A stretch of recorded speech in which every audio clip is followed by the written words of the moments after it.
13 अगस्त 1972 पाकिस्तान के रवालपिंडी में मौजूद एक कड़ी सुरक्षा वाले प्रिजनर ऑफ वॉर यानी पीओडब्ल्यू कैंप में वो रात इतिहास बनने वाली थी। यही वो कैंप था जहां 1971 के भारत पाकिस्तान युद्ध के बाद भारतीय वायुसेना के 12 पायलटों को बंदी बनाकर रखा गया था।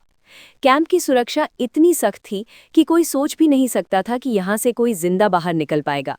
चारों तरफ ऊंची ऊंची दीवारें, दीवारों के ऊपर कांटीले तार, हर जगह हथियारबंद पाकिस्तानी सैनिक। लेकिन इसी नामुमकिन जगह पर 3 ऐसे भारतीय पायलट मौजूद थे जिनके इरादे किसी दीवार, किसी तार और किसी बंदूक से डरने वाले नहीं थे। वो इस जेल से कुछ इस तरह भागे जिसे देख पाकिस्तानियों के होश उड़ गए। इस कहानी की शुरुआत होती है 3 दिसंबर 1971 से, जब भारत और पाकिस्तान के बीच जोरदार युद्ध चल रहा था। जमीन पर भारतीय सेना हर मोर्चे पर पाकिस्तान को पीछे धकेल रही थी, लेकिन आसमान में हालात उतने आसान नहीं थे। पाकिस्तान के जफरवाल शहर के पास बना एक ऊंचा वॉच टावर भारतीय वायुसेना के लिए बड़ी परेशानी बन चुका था। वहां से पाकिस्तानी सेना भारतीय मूवमेंट पर नजर रखती थी और कई बार भारतीय विमानों पर सटीक फायरिंग भी की जाती थी। इस वॉच टावर को तबाह करने की जिम्मेदारी दी गई भारतीय वायुसेना के जांबाज पायलट दिलीप पारुलकर को। दिलीप पारुलकर अपने साहस, अनुशासन और हिम्मत के लिए जाने जाते थे। उन्हें पता था कि मिशन आसान नहीं है, लेकिन देश के लिए ये जोखिम उठाना जरूरी था। 10 दिसंबर 1971 को दिलीप पारुलकर अपने सुखोई 7 फाइटर जेट के साथ मिशन पर निकले। जैसे ही वो वॉच टावर के पास पहुंचे, पाकिस्तान की एंटी एयरक्राफ्ट गनों ने जबरदस्त फायरिंग शुरू कर दी। गोलियां सीधे उनके जेट की तरफ आ रही थीं। कुछ ही पलों में उनका विमान बुरी तरह डैमेज हो गया। हालात बिगड़ते देख पारुलकर ने बिना समय गवाए इजेक्ट किया। उनकी जान तो बच गई, लेकिन किस्मत ने उन्हें दुश्मन की जमीन पर उतार दिया। जमीन पर उतरते वक्त पारुलकर पहले से घायल थे। दर्द से जूझते हुए वो खुद को संभाल ही रहे थे कि आसपास के पाकिस्तानी आम लोग वहां जमा होने लगे। भीड़ दुश्मन दुश्मन चिल्लाने लगी। देखते ही देखते लोगों ने उन्हें पीटना शुरू कर दिया। उनका सामान छीन लिया गया। चोट, थकान और मारपीट की वजह से पारुलकर वहीं बेहोश हो गए। अगर थोड़ी भी देर हो जाती तो शायद भीड़ उन्हें जान से मार देती, लेकिन तभी पाकिस्तानी सैनिक वहां पहुंच गए। सैनिकों ने भीड़ को हटाया और कहा, ये जिंदा हमारे ज्यादा काम का है। इस तरह दिलीप पारुलकर को मौत के मुंह से निकालकर हिरासत में ले लिया गया। जब पारुलकर को होश आया तो उन्होंने खुद को एक अंधेरी, तंग और सीलन भरी कोठरी में बंद पाया। सामने एक पाकिस्तानी अधिकारी खड़ा था। उसने कागज और पेंसिल उनकी तरफ बढ़ाए और कहा, आडमपुर एयरबेस का नक्शा बनाओ। आडमपुर एयरबेस भारतीय वायुसेना का एक बेहद अहम ठिकाना था। पारुलकर ने तुरंत मना कर दिया। इसके बाद शुरू हुआ टॉर्चर का सिलसिला। आखिरकार भारी दबाव में आकर पारुलकर ने नक्शा बना दिया। पाकिस्तानी अधिकारी बहुत खुश हुआ, लेकिन कुछ देर बाद वो गुस्से में वापस लौटा। असल में पारुलकर ने आडमपुर एयरबेस का नहीं, बल्कि मुंबई एयरपोर्ट का नक्शा बना दिया था। गुस्से में अधिकारी ने सजा सुना दी। पूरी रात कोठरी के एक कोने में खड़े रहना होगा। एक गार्ड को आदेश दिया गया कि अगर पारुलकर बैठे तो तुरंत गोली मार दी जाए। पूरी रात पारुलकर खड़े रहे। शरीर जवाब दे रहा था, लेकिन गार्ड को उन पर तरस आ गया। उसने धीरे से कहा, सुबह तक बैठ जाओ, अगर कोई आएगा तो मैं खांस दूंगा, तब तुम खड़े हो जाना। इसके बाद कई रातें पारुलकर ने उसी अंधेरी कोठरी में बिताईं। लगातार टॉर्चर हुआ, लेकिन उन्होंने अपने मुंह से कुछ नहीं निकाला। आखिरकार पाकिस्तानी अधिकारी भी थक गए और कुछ दिनों बाद उन्हें बाकी भारतीय बंदियों के साथ एक ही कैंप में डाल दिया गया। यही था रावलपिंडी का पीओडब्ल्यू कैंप, जहां भारतीय वायुसेना के 12 पायलट कैद थे। यहां पारुलकर को पता चला कि बाकी साथियों के साथ भी ऐसा ही बर्ताव किया गया था। सबने दर्द सहा था, लेकिन किसी का हौसला नहीं टूटा था। इस कैंप के इंचार्ज थे उस्मान हामिद। वो भारतीय पायलटों के साथ सम्मान से पेश आते थे।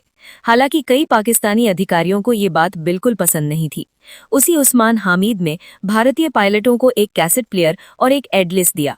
शायद उन्हें अंदाजा भी नहीं था कि ये छोटी सी मदद आगे चलकर कितनी बड़ी कहानी लिखेगी। 25 दिसंबर 1971 को कैंप में खबर पहुंची, ढाका में पाकिस्तान ने सरेंडर कर दिया है। भारत युद्ध जीत चुका है। 93,000 पाकिस्तानी सैनिक भारत की कैद में थे। कैंप में खुशी की लहर दौड़ गई। सबको लगा कि अब जल्द ही वो घर लौटेंगे, लेकिन दिलीप पारुलकर का मन कुछ और कह रहा था। उन्हें पता था कि कैदियों की अदला बदली में लंबा वक्त लग सकता है। उन्होंने साथियों से कहा, अगर हम यहाँ बैठे रहे तो शायद सालों लग जाएं। क्यों न हम खुद ही रास्ता निकालें। पहली बार किसी ने उनका साथ नहीं दिया, लेकिन पारुलकर हार मानने वाले नहीं थे। उनके दिमाग में एक बीज पड़ चुका था, आज़ादी का बीज। और यही बीज आने वाले महीनों में एक ऐसी योजना में बदलने वाला था जो रावलपिंडी की दीवारों को हिला देने वाली थी। 25 दिसंबर 1971 के बाद रावलपिंडी पीओडब्ल्यू कैंप में एक अजीब सी खामोशी फैल गई थी। बाहर की दुनिया में जंग खत्म हो चुकी थी, लेकिन इन 12 भारतीय पायलटों के लिए लड़ाई अभी बाकी थी। सबको उम्मीद थी कि भारत और पाकिस्तान के बीच युद्ध बंदियों की अदला-बदली जल्द होगी, लेकिन दिन बीतते गए, हफ्ते गुजर गए और कोई ठोस खबर नहीं आई। दिलीप पारुलकर को अंदर ही अंदर ये महसूस हो रहा था कि सरकारों की बातचीत में बहुत समय लग सकता है। उनका मन मानने को तैयार नहीं था कि वो बस इंतजार करते रहें। उनके लिए आज़ादी का मतलब था खुद के दम पर निकलना। शुरुआत में उन्होंने एक अलग योजना सोची। जब रात को टॉयलेट जाने के लिए एक सिपाही उनके साथ आता था, तब उसकी बंदूक छीनकर उसे ढाल बनाकर बाहर निकलने का प्लान बनाया गया। लेकिन ये रास्ता बहुत जोखिम भरा था। काफी सोच विचार के बाद पारुलकर ने ये प्लान खुद ही छोड़ दिया। समय बीतता गया, कई महीने गुजर चुके थे, लेकिन भारत सरकार की तरफ से कोई हलचल नहीं दिख रही थी। इसी दौरान कैंप में मायूसी बढ़ने लगी। तब पारुलकर ने एक बार फिर अपने साथियों से बात की। इस बार 2 लोग आगे आए, MS ग्रेवाल और हरीश सिंह जी। तीनों ने तय किया कि अगर किस्मत ने मौका दिया है तो वो उसका इस्तेमाल जरूर करेंगे। अब शुरू हुआ असली प्लान। सबसे पहले उन्होंने कैंप के इंचार्ज उस्मान हदीद द्वारा दिए गए एडलिस को ध्यान से पढ़ना शुरू किया। रात रात भर वो नक्शे देखते, रास्ते समझते और संभावनाएं तलाशते। प्लान साफ था, जेल से निकलने के बाद सीधे भारत पाक बॉर्डर जाना बहुत खतरनाक था, क्योंकि युद्ध के बाद वहां सुरक्षा बेहद सख्त थी। इसलिए उन्होंने तय किया कि वो पहले अफगानिस्तान की तरफ जाएंगे और वहां से किसी तरह भारत पहुंचेंगे। अगला कदम था सही सेल चुनना। उन्हें ऐसा सेल चाहिए था जो कैंप की बाहरी दीवार के सबसे पास हो, जहां गार्ड कम आते जाते हों। काफी निरीक्षण के बाद उनकी नजर पड़ी सेल नंबर 4 पर, लेकिन उस सेल में शिफ्ट होना आसान नहीं था। यहीं पर पारुलकर की समझदारी काम आई। उनका व्यवहार गार्ड्स के साथ हमेशा ठीक रहा था। धीरे धीरे उनकी कुछ सिपाहियों से जान पहचान हो गई थी। उसी का फायदा उठाकर उन्होंने रिक्वेस्ट डाली और आखिरकार पारुलकर, ग्रेवाल और हरीश सिंह जी को सेल नंबर 4 में शिफ्ट कर दिया गया। इस सेल में पहले से एक और भारतीय पायलट मौजूद थे, विद्याधर शंकर चाटी। चाटी भागने के प्लान में शामिल नहीं होना चाहते थे, लेकिन वो इन तीनों की मदद करने को तैयार थे, और यही मदद आगे चलकर बेहद अहम साबित होने वाली थी। अब असली चुनौती थी दीवार में सुरंग बनाना। सेल की दीवार लगभग 18 इंच मोटी थी। बिना किसी औजार के इसे तोड़ना नामुमकिन था, लेकिन किस्मत एक बार फिर उनके साथ थी। किसी तरह उन्होंने एक कैंची और एक स्क्रू ड्राइवर चुरा लिया। हर रात ठीक 12 बजे से 1 बजे तक बेड के नीचे जाकर काम शुरू होता। एक आदमी दीवार को रेतता, बाकी 3 पहरा देते। दीवार से निकलने वाली मिट्टी और सीमेंट को बेड के नीचे छुपा दिया जाता। सुरक्षा बढ़ाने के लिए उन्होंने सेल के अंदर लगे बल्ब का फ्यूज उड़ा दिया, ताकि गार्ड ठीक से देख ना सके। जेल में बल्ब बदलने की प्रक्रिया लंबी थी और इसका फायदा इन तीनों को मिला। एक रात खतरा बहुत करीब आ गया। एक गार्ड ने बाहर से झांक कर देखा और उसे लगा कि सेल में सिर्फ 3 पायलट है, जबकि उस वक्त हरीश सिंह जी बेड के नीचे थे। गार्ड ने आवाज लगाई, लेकिन तीनों ने सोने का नाटक किया। गार्ड भागकर इंचार्ज उस्मान हामिद को बुलाने गया। उसी पल सिंह जी चुपचाप बाहर निकले और लेट गए। जब उस्मान हामिद आए और चारों पायलटों को देखा तो उन्होंने गार्ड को ही डांट दिया। दिन बीतते गए, हफ्ते महीनों में बदल गए। दीवार की ईंटों से सीमेंट निकाला जाता, फिर ईंटों को वैसे ही वापस लगा दिया जाता। बाहर से देखने पर सब सामान्य लगता था। साथ ही उन्होंने भागने के बाद के लिए तैयारी शुरू कर दी। हर कैदी को हर महीने 57 रुपए मिलते थे। इन्हीं पैसों से तीनों ने ड्राई फ्रूट्स, कंडेंस्ड मिल्क और ज़रूरी सामान इकट्ठा किया। उन्हें पता था कि जेल से बाहर निकलने के बाद जिंदगी और भी कठिन होने वाली है। दिशा जानने के लिए उन्हें कंपस चाहिए था। उन्होंने कैसेट प्लेयर के मैग्नेट और कपड़े सिलने वाली सुई से जुगाड़ू कंपस बनाया। पारुलकर को घर से जो कपड़े मिले थे उनसे जेल के टेलर को पैसे देकर तीनों के लिए पठानी सूट सिलवाए गए, ताकि बाहर निकलने के बाद वो आम लोगों में घुल मिल सके। धीरे धीरे दीवार का छेद इतना बड़ा हो गया कि एक इंसान उसमें से निकल सके। आखिरी परत, जो कि सिर्फ प्लास्टर था, उसे जानबूझकर छोड़ी गई ताकि भागने वाली रात उसे आसानी से तोड़ा जा सके। 13 अगस्त 1972 की रात रावलपिंडी पीओडब्ल्यू कैंप के ऊपर काले बादल छाए हुए थे। तेज हवा चल रही थी और थोड़ी ही देर में मूसलाधार बारिश शुरू हो गई। यही वो रात थी जिसका इंतजार दिलीप पारुलकर, MS ग्रेवाल और हरीश सिंह जी महीनों से कर रहे थे। तीनों ने अपने पठानी सूट पहने, ड्राई फ्रूट्स, कंडेंस्ड मिल्क, जुगाड़ से बना कंपस और थोड़े पैसे अपने पास रखे। जाने से पहले उन्होंने अपने साथी विद्याधर शंकर चाटी को गले लगाया। अब आखिरी कदम बाकी था। पारुलकर ने दीवार की आखिरी परत को धीरे धीरे तोड़ा। बारिश की वजह से आवाज बाहर तक नहीं गई। एक एक करके तीनों उस संकरे छेद से बाहर निकल आए। बाहर आकर उन्होंने देखा दीवार के पास ही एक पाकिस्तानी गार्ड चारपाई पर सो रहा था। तीनों सीधे दीवार की तरफ भागे। कुछ कपड़ों को बांधकर उन्होंने रस्सी बनाई, उसे ऊपर फेंका और दीवार के काटीले तारों के पार अटका दिया। पहले पारुलकर, फिर ग्रेवाल और आखिर में हरीश सिंह जी दीवार फांदकर दूसरी तरफ उतर गए। अब वो जेल से बाहर थे, लेकिन असली लड़ाई अब शुरू होने वाली थी। तीनों तेजी से भागते हुए बस स्टैंड पहुंचे। किस्मत उनके साथ थी, उन्हें पेशावर जाने वाली बस मिल गई। पूरी रात सफर करने के बाद सुबह करीब 6 बजे वो पेशावर पहुंच गए। यहाँ सबसे बड़ा खतरा पहचान का था। अगर उनसे कलमा पढ़ने को कहा जाता या मेडिकल चेक होता तो तुरंत पकड़े जाते। इसलिए तीनों ने खुद को क्रिश्चियन बताने का फैसला किया। पेशावर से उन्होंने एक और लोकल बस ली और सुबह करीब 9:30 पर लंडी कोटल पहुंचे। उधर सुबह 11 बजे रावलपिंडी के वॉर कैंप में अचानक हड़कंप मच चुका था। पाकिस्तानी गार्ड्स को पता चल गया था कि तीनों भारतीय पायलट भाग चुके हैं। जब गार्ड्स उनके सेल में पहुंचे और दीवार में बना वो बड़ा सा सुराख देखा तो कुछ पल के लिए सब सन्न रह गए। किसी को यकीन ही नहीं हो रहा था कि इतनी कड़ी सुरक्षा के बावजूद ये नामुमकिन काम हो गया। गार्ड्स गुस्से से तमतमा उठे। उन्हें लगा कि अगर सीनियर अफसरों को सच्चाई पता चली तो सजा उन्हीं को मिलेगी। इसी गुस्से और डर में उन्होंने सोचा कि विद्याधर शंकर चाटी, जिन्होंने इन तीनों की मदद की थी, उन्हें गोली मार दी जाए। फिर सीनियर्स को ये बताया जाए कि चाटी भी भागने की कोशिश कर रहे थे, इसलिए मजबूरी में उन्हें मारना पड़ा।